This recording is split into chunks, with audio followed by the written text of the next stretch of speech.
بسم اللہ الرحمن الرحیم۔ السلام علیکم۔ خدا کو پانا سب سے بڑی حقیقت کو پانا ہے۔ کوئی آدمی جب خدا کو پاتا ہے تو اس کے اندر ایک ایسی بے چینی پیدا ہوتی ہے جو اس کی ساری زندگی کو ہلا کر رکھ دیتی ہے۔ وہ ایک نیا انسان بن جاتا ہے، اس کی سوچ نئے رخ پر چلنے لگتی ہے، اس کا عمل کچھ سے کچھ ہو جاتا ہے۔ وہ اپنے آپ کو قیامت کے ترازو پر کھڑے ہونے سے پہلے ہی اپنے آپ کو قیامت کے ترازو پر کھڑا ہوا محسوس کرنے لگتا ہے۔ آج انشاءاللہ سورہ الفلق کی آیت نمبر 1 کی تفسیر، جہاں پچھلی ویڈیو میں سلسلہ ٹوٹا تھا، آج انشاءاللہ وہیں سے سٹارٹ کرتے ہیں۔ اعوذ باللہ من الشیطان الرجیم، بسم اللہ الرحمن الرحیم۔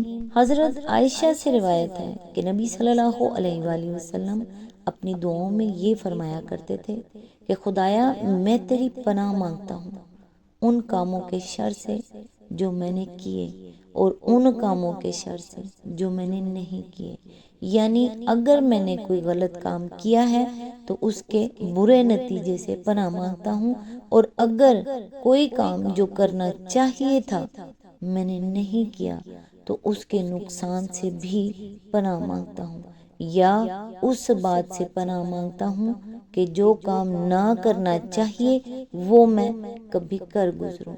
صحیح مسلم۔ ابن عمر کی روایت ہے کہ رسول اللہ صلی اللہ علیہ وآلہ وسلم کی دعاؤں میں سے ایک یہ بھی تھی کہ خدایا میں تیری پناہ مانگتا ہوں اس سے کہ تیری جو نعمت مجھے حاصل ہے وہ چھن جائے، اور تجھ سے جو عافیت مجھے نصیب ہے وہ نصیب نہ رہے، اور تیرا غضب یکا یک ٹوٹ پڑے، اور پناہ مانگتا ہوں تیری ہر طرح کی ناراضی سے۔ مسلم۔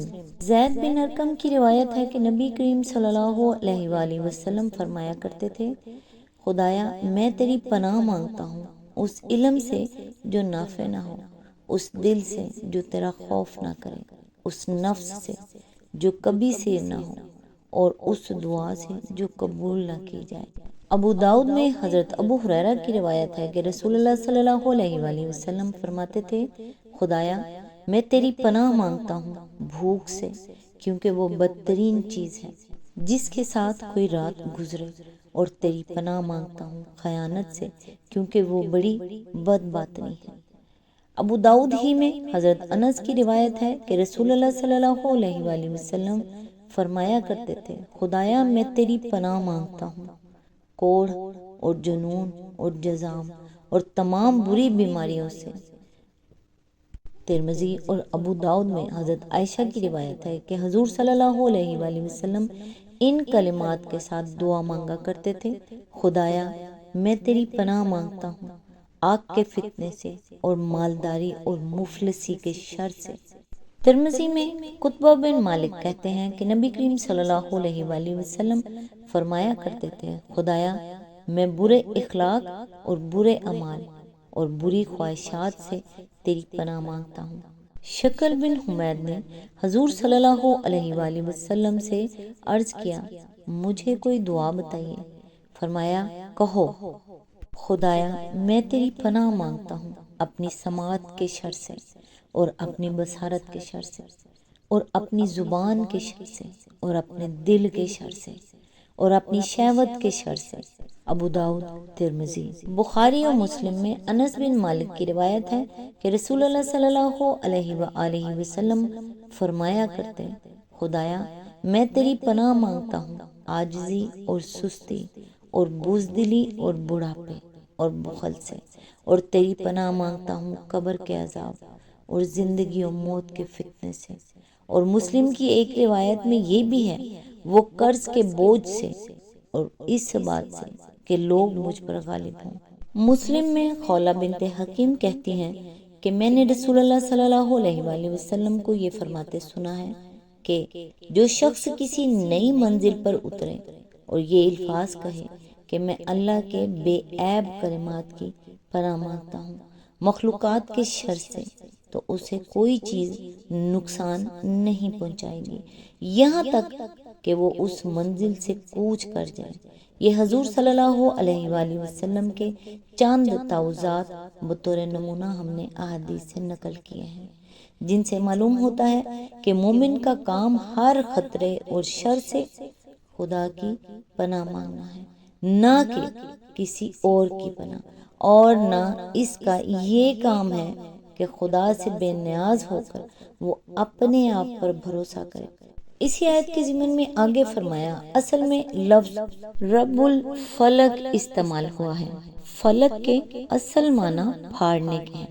مفسرین کی عظیم اکثریت نے اس سے مراد رات کی تاریکی کو پھاڑ کر سپیدہ یعنی صبح نکالنا لیا ہے، کیونکہ عربی زبان میں فلق الصبح کا لفظ طلوع صبح کے معنی میں بکثرت استعمال ہوتا ہے، اور قرآن مجید میں بھی اللہ تعالیٰ کے لیے فالق الاصباح کے الفاظ استعمال ہوئے ہیں، یعنی وہ جو رات کی تاریکی کو پھاڑ کر صبح نکالتا ہے۔ سورہ الانعام آیت نمبر 96۔ فلق کے دوسرے معنی خلق بھی لیے گئے ہیں، کیونکہ دنیا میں جتنی چیزیں بھی پیدا ہوتی ہیں وہ کسی نہ کسی چیز کو پھاڑ کر نکلتی ہیں۔ تمام نباتات بیج اور زمین کو پھاڑ کر اپنی کونپل نکالتے ہیں۔ تمام حیوانات یا تو رحم مادر سے برآمد ہوتے ہیں یا انڈا توڑ کر نکلتے ہیں، یہ کسی اور معنی ظہور چیز کو چیر کر باہر آتے ہیں۔ تمام چشمے پہاڑ یا زمین کو شق کر کے نکلتے ہیں۔ دن رات کا پردہ چاک کر کے نمودار ہوتا ہے۔ بارش کے قطرے بادل کو چیر کر زمین کا رخ کرتے ہیں۔ غرض موجودات میں سے ہر چیز کسی نہ کسی طرح کے انشقاق کے نتیجے میں عدم سے وجود میں آتی ہے، حتیٰ کہ زمین اور سارے آسمان بھی پہلے ایک ڈھیر تھے جس کو پھاڑ کر انہیں جدا جدا کیا گیا۔ کانتا رتقن ففتقناہما، سورہ الانبیاء آیت نمبر 30۔ پس اس معنی کے لحاظ سے فلق کا لفظ تمام مخلوقات کے لیے عام ہے۔ اب اگر پہلے معنی لیے جائیں تو آیت کا مطلب یہ ہوگا کہ میں طلوع صبح کے مالک کی پناہ لیتا ہوں، اور دوسرے معنی لیے جائیں تو مطلب ہوگا میں تمام خلق کے رب کی پناہ لیتا ہوں۔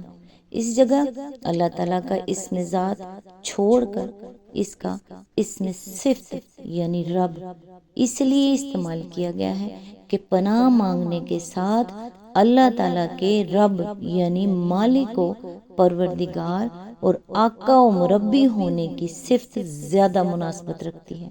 پھر رب الفلق سے مراد اگر طلوع صبح کا رب ہو تو اس کی پناہ لینے کے معنی یہ ہوں گے کہ جو رب تاریکی کو چھانٹ کر صبح روشن نکالتا ہے، میں اس کی پناہ لیتا ہوں تاکہ وہ آفات کے ہجوم کو چھانٹ کر میرے لیے عافیت پیدا کر دے۔ اور اگر اس سے مراد رب الخلق ہو تو معنی یہ ہوں گے کہ میں ساری خلق کے مالک کی پناہ لیتا ہوں یا لیتی ہوں تاکہ وہ اپنی مخلوق کے شر سے مجھے بچائے۔ آیت نمبر 1 کی تفسیر یہاں مکمل ہوئی۔ نیکسٹ انشاءاللہ آیت نمبر 2 سے سٹارٹ کریں گے۔ اللہ تعالیٰ سے دعا ہے، اے میرے پروردگار، میں تیری طرف پلٹنا چاہتی ہوں، مجھے اپنے خاص بندوں میں چن لے۔ میں اس دنیا کے پیچھے نہیں بھاگنا چاہتی، میں لا حاصل کی حسرتوں میں نہیں پڑنا چاہتی ہوں۔ میں چاہتی ہوں کہ میری روح پاک رہے۔ مجھے اتنی توفیق عطا کر کہ میں صبر، ہمت اور استقامت کے ساتھ تیری راہ کے مسافر بن جاؤں، بے شک تو ہر چیز پر قادر ہے۔ آمین ثم آمین۔ نیکسٹ ویڈیو تک کے لیے دعا میں یاد رکھیے گا۔ اللہ حافظ۔